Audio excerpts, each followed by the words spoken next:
Good evening, people of Greencastle, and welcome back, DePauw sports fans, to the 6th episode of Tiger Sports Nation for the semester. I'm Jack Crane. And I'm Joey Webster. Before we dive into scores and results, we have some updates on how the coronavirus, or COVID-19, has affected future DePauw sporting events. In an email sent out on March 6th to all DePauw faculty, staff, students, and their parents, the university highlighted many concerns and precautionary measures they are planning on taking in the coming weeks. One of which is the idea of canceling off-campus athletic travel during spring break, which would affect programs such as baseball, softball, and track and field. To our knowledge, all athletic spring break trips are still on, but that is subject to change. We'll keep you updated as we get more information. Now let's move on to the court, where Sidney Kopp and the Tigers faced Loras College in the second round of the NCAA tournament after defeating Webster on Friday 71-45. DePauw was strong out of the gate but trailed by 2 heading into the second quarter. Before the half, the Dewhawks went on a 14-4 run, taking a 40-31 lead into the break. DePauw would not be able to take back the lead, and they lost their second game of the year by a score of 71-60. From all of us here at TSN and D3 TV, we'd like to congratulate the women on a terrific season and seniors Sidney Kopp and Natalie Kurt on terrific careers. They ended with 105 and 13 career records as Tigers, and Kopp was finished as the #1 all-time leading scorer in DePauw women's basketball history. We can't wait to see what Coach Huffman and the returning classes have in store for next year. Absolutely. And despite worries about the coronavirus, softball traveled to Tucson, Arizona for 6 games over a 3-day period. The 8th-ranked team in the nation would start off on Friday with a tough matchup against East Texas Baptist, falling 6-1. The second game was also against a strong Central College team. After taking a 2-1 lead in the top of the second, the Big Red racked up 6 unanswered runs in the bottom of the 6th, winning by a score of 7-2. On Saturday, the Tigers came out ready to play some defensive ball. Against Alma College, which started with good pitching from sophomore Cammie Henry, she pitched a complete game going 7 innings while allowing 3 walks and 4 hits and accumulating 9 strikeouts. The Tigers would win 1-0 thanks to a 2-out RBI double from Jordan Farah. The Tigers would lose the ensuing game that day against Wash U 12-1, but was able to bounce back on Sunday against Emerson. After allowing 2 runs in the bottom of the first, DePauw came storming back, scoring 4 in the second and 3 in the third. With their 7-2 lead, the Tigers added 4 insurance runs in the 7th, winning 11-5. They'll be back in action on Saturday as they play Muskingum and Trine at home. Baseball had 4 games against Manchester over the weekend in Indianapolis. The Tigers started strong as Nick Casey pitched a complete game, allowing 1 run and 1 walk with 8 strikeouts and no runs, getting the win with a 7-0 final. The second game had lots of scoring, with DePauw getting the best of Manchester 19-13.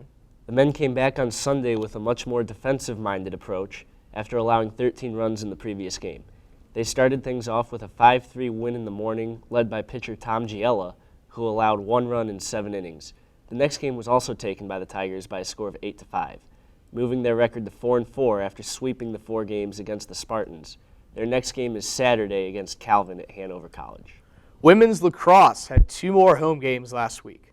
The first against Hanover College went exactly as planned, as the Tigers were strong out of the gates. They went into the half leading 9-2, and the game finished 17-3. DePauw was led by Emma Kennedy's 5 goals, Kate Flynn's 4 assists, and D3 TV's own Catherine Hopkins picked up the win, tallying 3 saves. Saturday marked the women's first conference game as they faced Oberlin. The Tigers were leading at the end of the first 7-4, but the U women stormed back, outscoring DePauw 13-3 in the second. The Tigers fell 3-2 and placed center tonight. We sat down with junior Grace Clarke, the reigning NCAC Player of the Week, just 2 weeks ago. Thanks, guys. I'm here with Grace Clarke Jr. on the women's lacrosse team. Grace, thanks for joining me. Thanks for having me. Of course. So let's just start things off. You were NCAC Athlete of the Week just 2 weeks ago as you set the single game record with 9 goals in a game. Yeah. So how did that game go, and what was Coach thinking in terms of the game plan, and how did you just end up scoring as many goals as you did?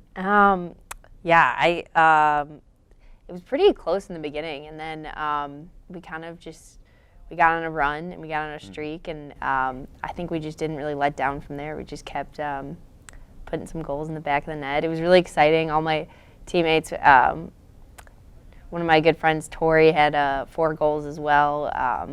It was just an exciting game. We didn't really let up at any point, so I think, Yeah, no, high scoring like many of your games have been so far this year. You're 3-2. How has your role changed from last year as you came in as a transfer student to this year now being a second-year player on the team? I think last year I was pretty tentative and I didn't really have a big voice on the team. I think this year, new coach and everything, I've kind of stepped up as that role and used what I had to say to my advantage, and I think that's kind of helped my team become more close and grow in depth as well. I think that's kind of my role on this team. I'm not going to just like sit back and be quiet and watch. I kind of want to be part of that as we grow. Definitely, yeah. And you guys are growing fast, and you guys have some big goals going into the postseason, going into the conference tournament. You're 3-2 currently, like I said earlier. But what are you thinking of finishing? What's your ultimate goal in terms of maybe not just the conference tournament, but maybe even the NCAA tournament?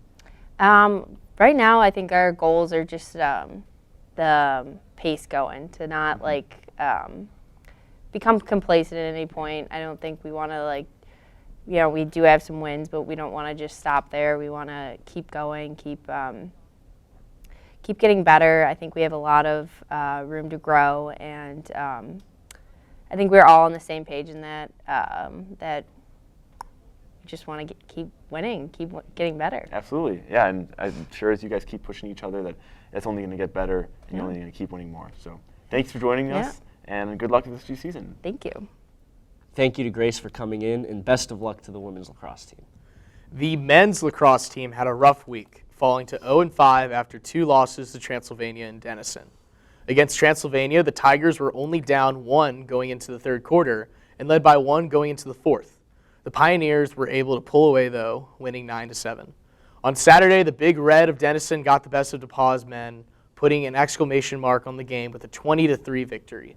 The Tigers are back in action Saturday at home against Hope College. Men's tennis had a great weekend, as they had 2 dual meets against Anderson and Principia. The Tigers brought their best game for the first match against Anderson, only losing 15 total sets in a 9-0 sweep of the Ravens. DePauw faced the Panthers of Principia on the second day and won 7-2, only losing 1 single match and 1 double match.